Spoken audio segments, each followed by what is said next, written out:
at a pony meeting. Hi, I'm Diana Montford, and yes, this is the Diana Montford Show.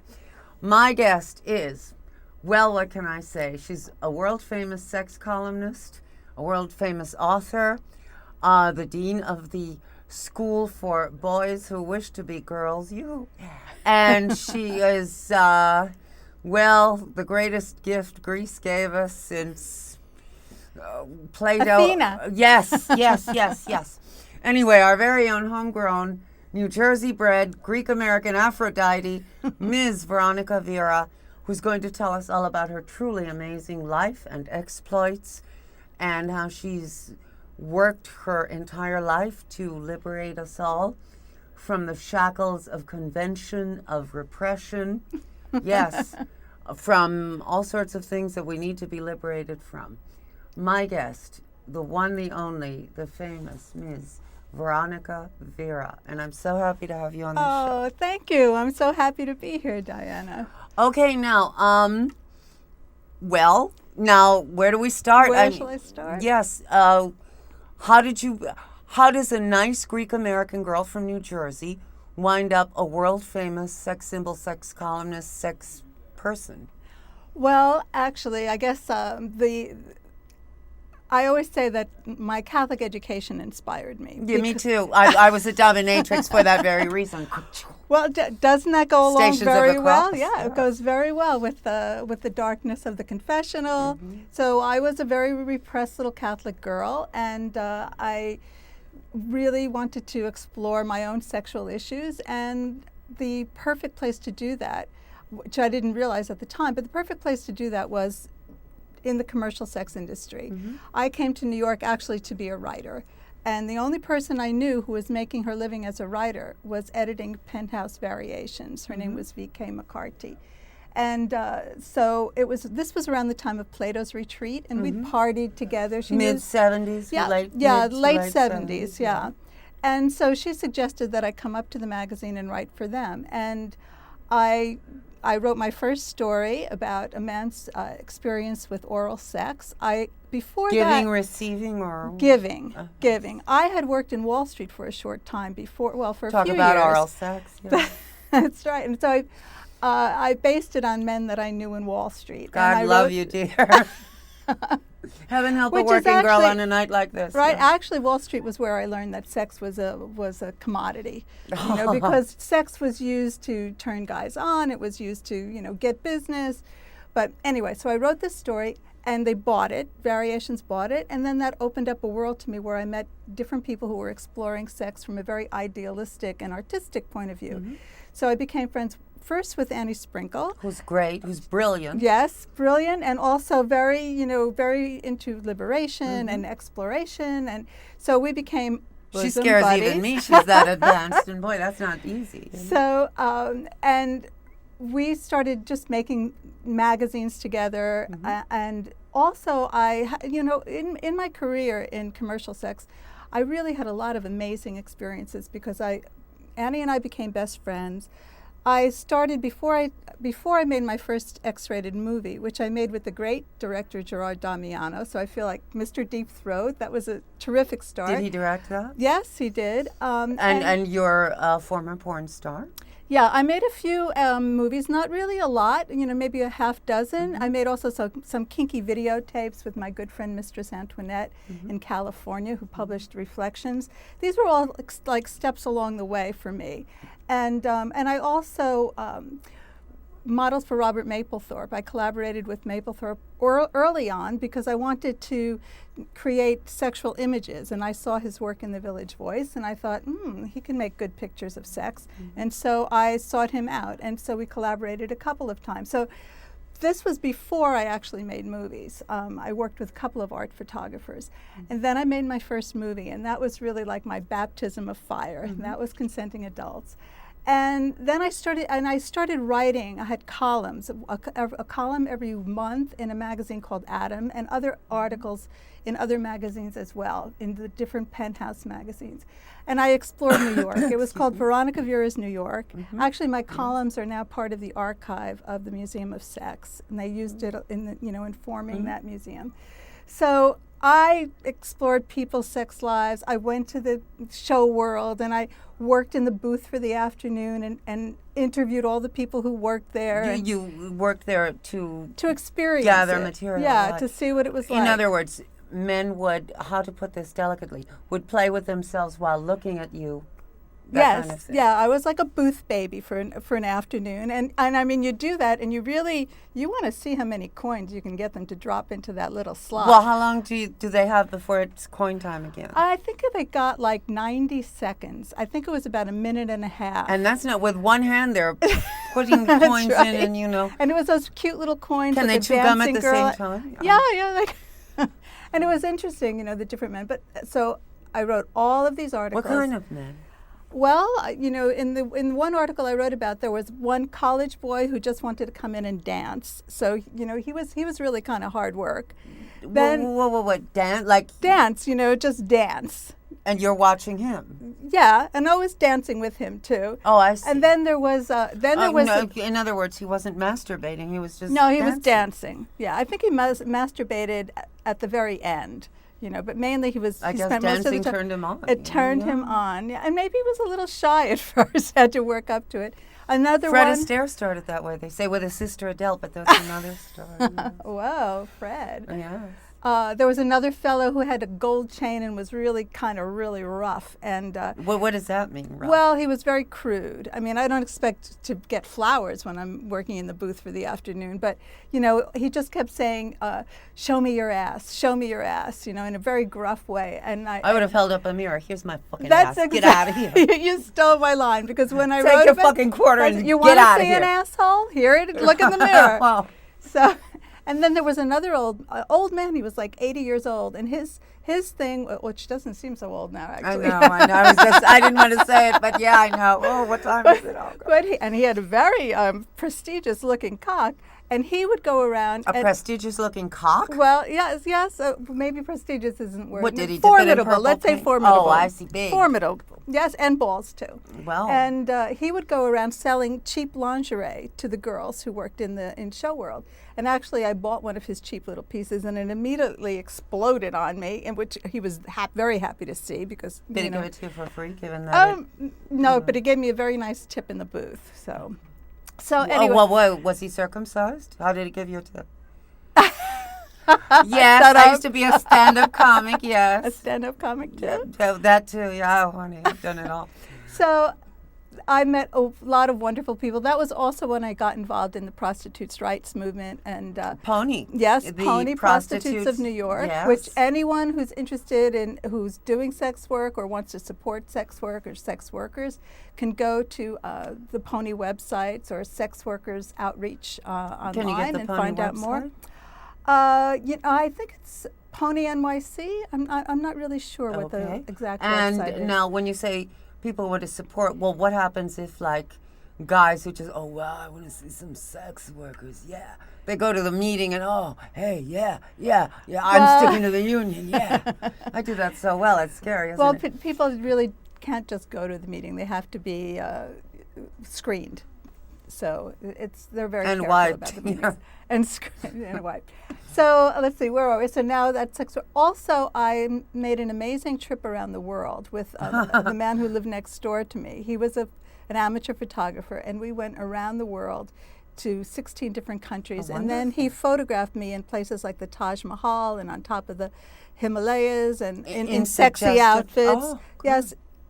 In all these different, in fact, the outfits I brought with me around the world were like leather mini skirt, a corset, things that you wouldn't normally pack, but when you're a porn star traveling, you pack these things. Well, where are these photographs now? Actually, we published them in a 6-part series in one of the Penthouse magazines. So I have the photos, but Penthouse owns the rights. no, I have them. Oh. Yeah. And why I especially brought this trip up is because later on, all through this period, it was. Now we're getting near the middle of the 80s, and this is now when AIDS hit, and so friends were dying left and right, and this man Robert Locke, who was my best male friend, was living next door, and we lived right next door to each other, and So when he was diagnosed with AIDS, I wanted to do something to really show him he was loved, and I proposed to him.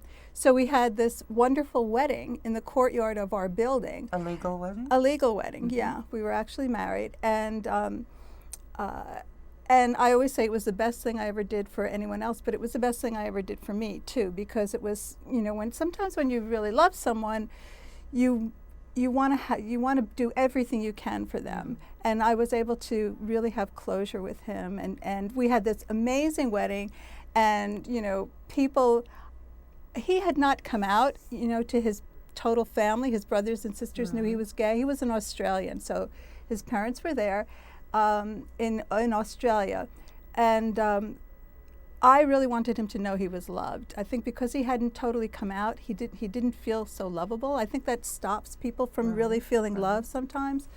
So we had this wedding, and in one part of the wedding, we had this long conga line, and all of our friends just were hugging him and hugging him and hugging him. It was really amazing. And so then that was like 87. He died in 88, and I think there was a feeling in me then that, well, I really want to write about my experiences that I had, you know, exploring my sexuality and all of these great experiences I had. And I started to write a book. And in order to finance that book, I thought, well, you know, what can I do to bring extra money that won't be about writing? Because I was writing all the articles, but I wanted to have like a longer deadline. I wanted to save my writing energy for the book. And that was when I met someone in a group called the Healing Circle who was helping cross-dressers. She was a woman who was helping cross-dressers with their hair and makeup. And she was getting ready to leave town, and she asked me if I might. She said, oh, I have someone who wants to come to town and stay dressed for a whole weekend. And I really don't have time. I don't have the head for it, you know, because I'm going to California to study Reiki. So she said, I know you have a lot of connections in the world of fantasy, so maybe you want to guide him. So I spoke to this person on the telephone. He was a 38-year-old government attorney who called himself Jamie Sissy Ribbons and felt that Jamie was he described her as a 21-year-old airhead bimbo. Is it okay to mention Jamie Sissy Ribbons? Yeah, yeah, definitely. I mentioned him in my book. Oh. So I... Yes, I remember. I've read your books. Yes. So thank you. Yeah, I spoke to him on the phone, and I said, well, maybe you'll come to town. There was a big event coming up at the time. Do you remember the Dressing for Pleasure balls? Absolutely. So I said, you know, there's this ball. Yes, Constance, Connie Slater. Yes. So I proposed that he come to town for the ball, and I would organize a whole weekend for him. Annie was still living in New York then. I said, we can turn you into a centerfold star, photograph you, you know. So he went for it, and I said, but I need a budget, you know, I'm not a makeup artist, I'll have to hire a makeup artist, and, you know, I need a budget to work with. He went for the budget, and so he came to town, and we had an amazing weekend together. So he was my first actual student, and when my friend Jolynn left town, the one who had introduced me to Jamie, she said, well, you did so well with Jamie, maybe you'd like to work with a few of my other clients that I'm leaving behind. And there was just a handful of people, you know, maybe a half dozen people. And I started working with those people while I started writing this memoir. And actually, the memoir that, you know, it started way back then, and I'm still continuing it. So I started working with the people, and then I thought, well, to bring in extra money, you know, maybe I'll put it out there that I'm working with cross-dressers. And I really had to think about it twice, because I thought, well, people hear that I'm working with cross-dressers, maybe they'll never think of me as a writer again. But at the time, you know, no publisher was banging down my door. So I threw a party for the Academy, and New York Magazine heard that we were going to have a couple of sissy maids there, and they asked if they could come, and the brave little maids agreed to be in photographs. They're braver than most That's people. Right. Yes. That's right. I said if they'd been wearing camouflage, you know, in the jungle, they couldn't have been more brave. Exactly. So we got a full-page story in New York Magazine, and then that really kicked off the Academy. You know, that started the publicity ball rolling for the Academy. And that was when I thought, well, you know, what these men want is not impossible, but they need a school. And that's when I came up for the idea for my academy. And the first academy I had, after Robert, my husband, died, our apartments had been adjoining. Mm-hmm. He was 3C and I was 3B, and we had a balcony that we shared, and we could run back and forth, interrupting others, or ourselves having sex, with other people.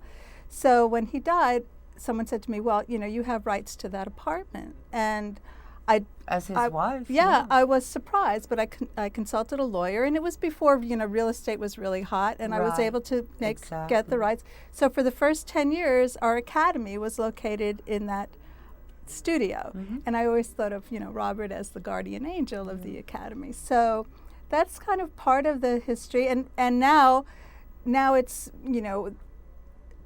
almost 20 years later since I started the school, and now I'm back to work on that memoir, so and it's really interesting approaching that memoir with a much more mature voice, and going deeper, because I've been writing all along, so I have all of those notes and all of those articles that I wrote.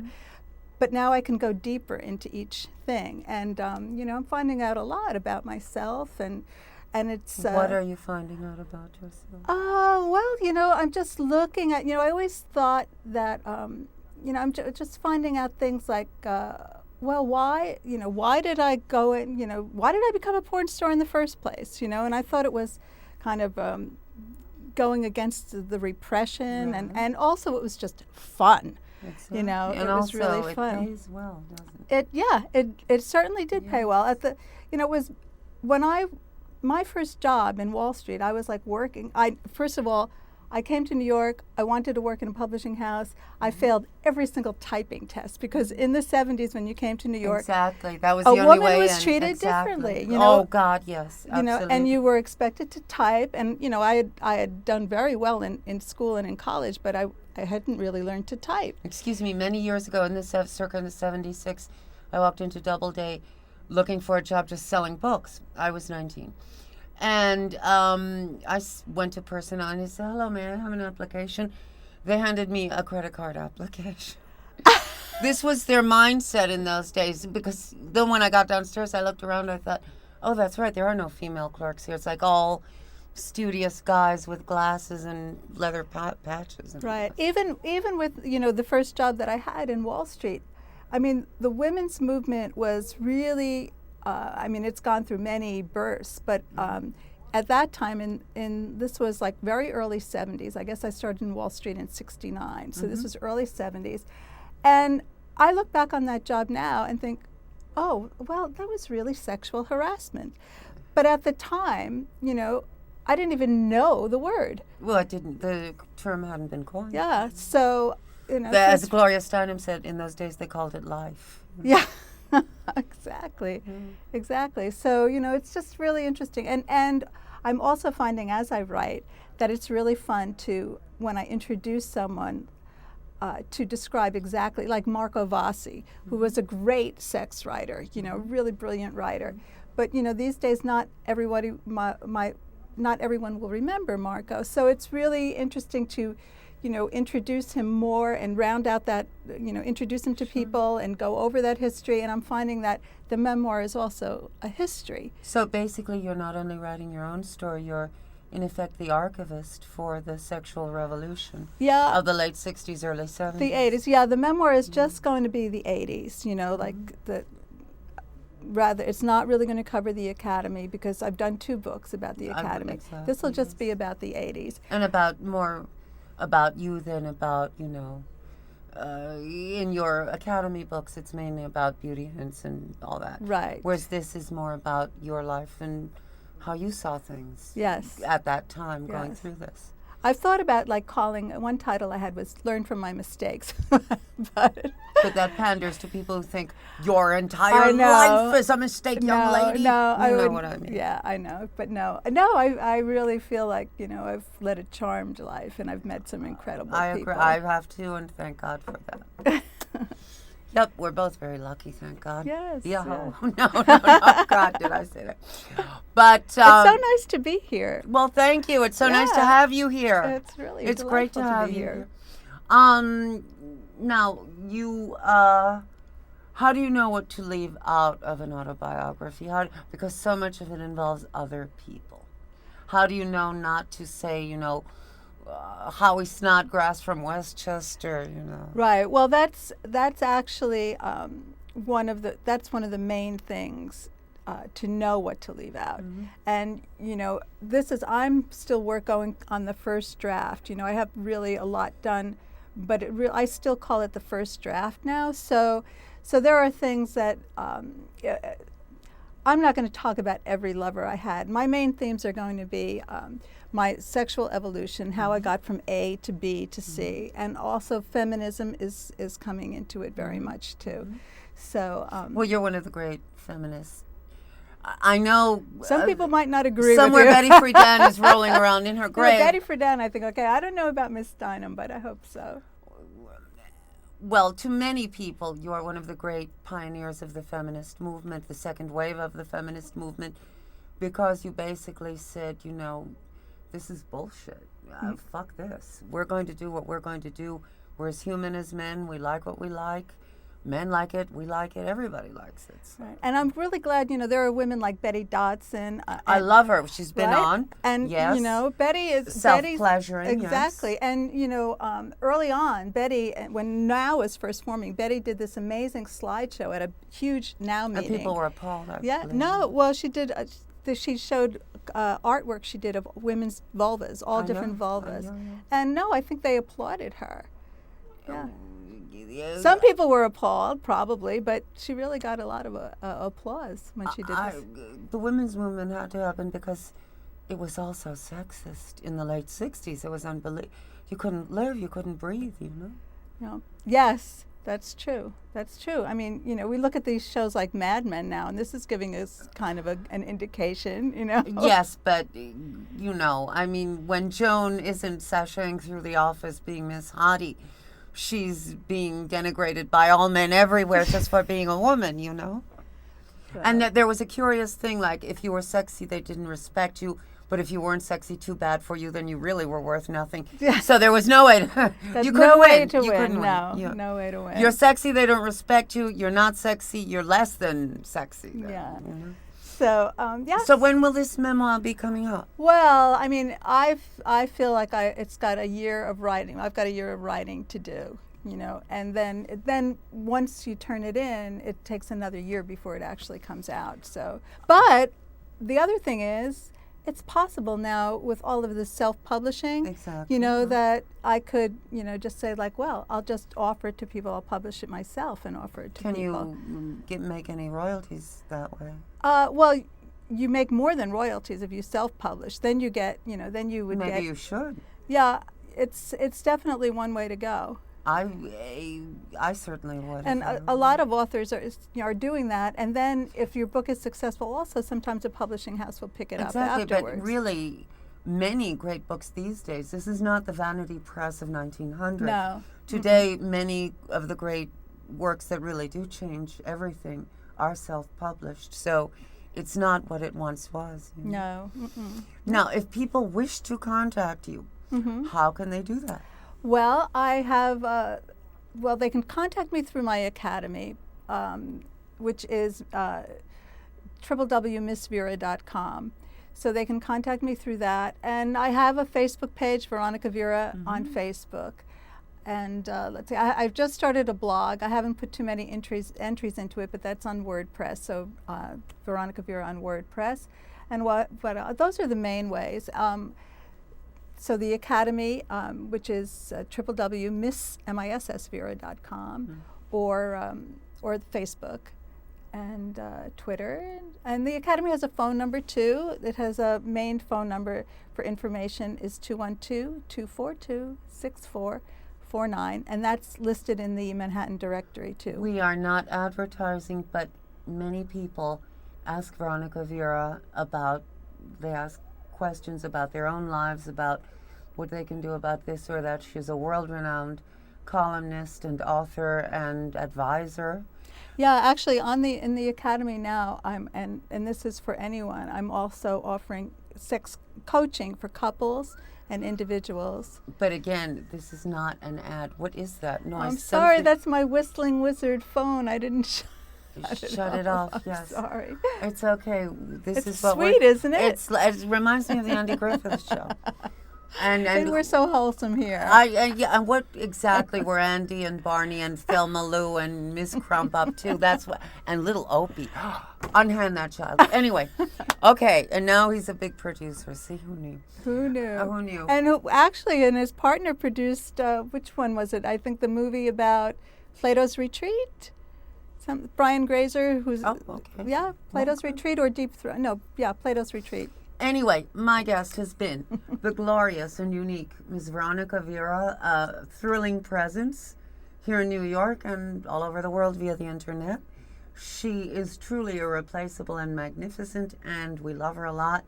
And she's one of the great people here in New York, and long may you reign and thrill and throb.